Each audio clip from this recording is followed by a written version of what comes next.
I was diagnosed with a benign brain tumor and went through surgery 2 years ago to remove it. I desperately wanted to be without fear. And I walked away realizing that it was impossible to be fearless. Being fearless, in my mind, meant being without fear. And what I think I was really trying to accomplish was a different word, which was courageous, which means accepting that fear is as much a part of our life as breathing oxygen. It is always within us. We truly cannot be without it because it's built into the very fabric of our DNA.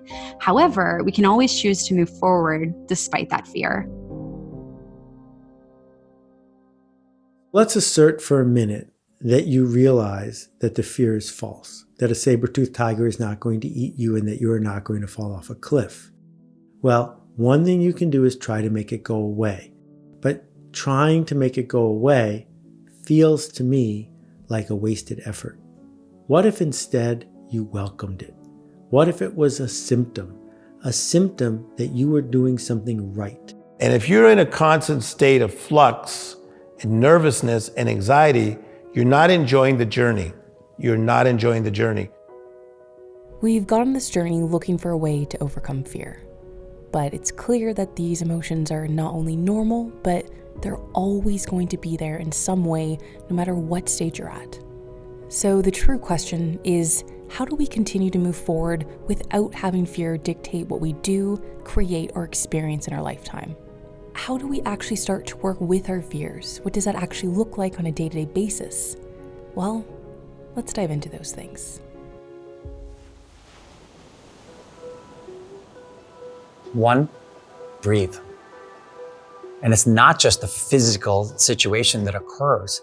By simply breathing or doing breath work, it allows you to really not just calm yourself down and find stillness, but it also creates physical and chemical reactions in your body. So what we can do is bring breath into the body, and we breathe just even down to the center of our body, which is around your navel. You want to breathe in, fill your body up with oxygen, reoxygenates the bodies, awakens the cells, awakens your options, and you start to realize that you have more choices. The subtleties of breathing, the ways in which you breathe, have such a huge dramatic effect on your health. You take your hand, place it over your heart. You're going to take a breath in to about 3. Then we're going to try to exhale very slowly to about 10. So let's take a breath in. Now exhale very slowly to about 10. You're going to feel your heart rate lowering, okay? You're going to feel yourself becoming more and more calm. It's not a placebo effect, okay? That is you eliciting a parasympathetic response in your body. Even if your day is hectic, there's 40 people yelling at you, you've got 20 emails in, you can use your breathing to dial down your body's functions. My day starts off with me dropping off my 3 kids at their school or their daycare. So the first thing I do when I get to my desk is meditate, because I have these toddlers and young children still going through my head. So I sit down for 10 minutes, I meditate. This is a non-negotiable, by the way, I have to. And it also involves breath work. You'll realize situations that used to irk you, you'll be aware of them, but they just won't impact you as much. And you're able to lock in and focus more on your work too. So journaling is actually one of my favorite practices when I am feeling so much fear and it is consuming me. My thoughts are spiraling. I call it the black hole. I'm just kind of spiraling into the black hole. I pull out my journal or a piece of paper, even my phone in my notes section, and I just write down every fear that's coming up. I'm feeling that people are going to judge me. I have a fear that I'm going to mess up my words. I have a fear that I'm going to go off on a tangent when I really want to talk about this. Whatever it is, looking at it and getting it out on paper gets it out of your brain, gets it out of your body. It still honors it, so you're not resisting it, and it gives space in your body so that you can actually tap into your creative energy.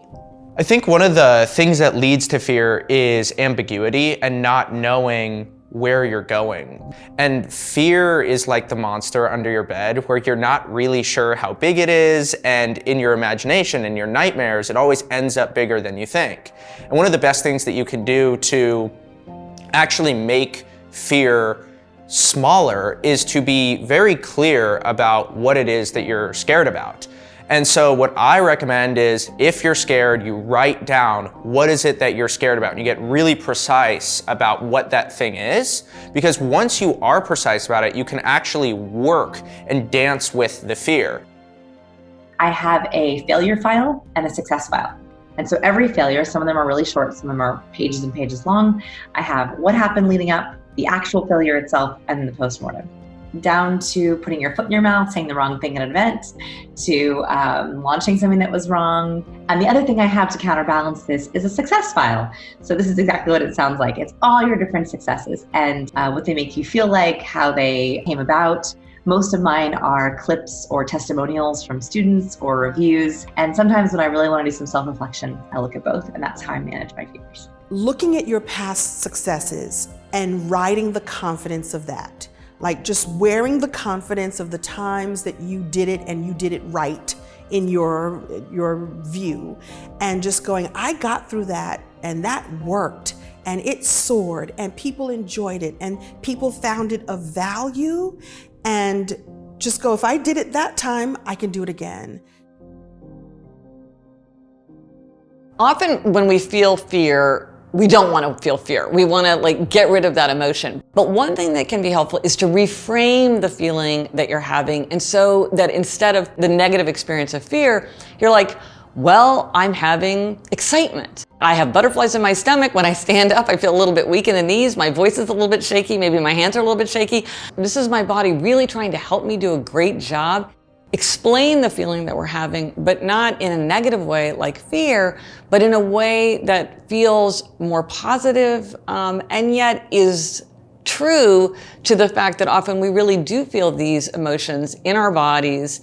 It can be distracting. And so you don't want to just push it aside or think that you can overcome it or wipe it away. It's by reframing it, we're acknowledging that it's there, but putting it in a more positive cast so that it helps propel us forward instead of making us feel like we want to hang back.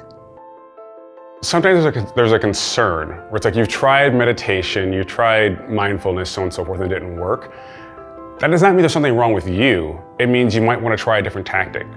And one of the things that I've learned in my study of happiness and good habits is there is no magic one-size-fits-all solution. There's no answer that's going to work for everyone. We all have to decide what works for me. And the truth is that the fact that you have the bravery to even do it, the fact that you have the desire to do it, the fact that you have the courage to step forth and give something to the world that is from you, that is fresh and new and has never been done before, even if it's been done before, it's never been done by you. And when you stay present to that and stay present to the desire that you had for it and the people that you're going to serve by putting it out in the world, you must put it out in the world. I grew up the child of immigrants in Oman in the Middle East. All through my life, I just remember my dad, he wanted to start a business, but ultimately felt like it was too risky and he had to support his family and support us. And I asked him, do you think you made the right decision? And even today he looks back and ultimately still regrets not actually starting the business. It's very easy to believe that, you owe it to the world to sort of take a safer path in life. But I know for me, starting a business has felt like the right thing, even if it's not been the most comfortable thing. And I think the sort of long-term happiness and satisfaction, satisfaction ultimately that you get from that, there's no price to that. That the idea of duality, what you're talking about is, can we live as entrepreneurs? Can we live as change agents in a state of constant duality? Can I be brilliant and powerful and amazing while holding on to some fear, or learning how to let go of my fear, while managing my imposter, while dealing with the naysayers and the moments where I lack confidence? Can I really be both simultaneously in the same moment? That is an entrepreneur's quest. And when you can allow them to coexist and live and mingle, and you still produce and perform and be the answer and the solution to someone else's desire, now we in business. Here's the beautiful kicker. When we're stuck in fear, the lens is squarely focused on you. your fears, your challenges, your goals. But when you open up, when you jump off the cliffs and take chances, that lens shifts. It shifts to others. It shifts to service. You serving others. And that's simply by you putting your skills, your experience, your message into the world. And that might be the ultimate win-win of all time.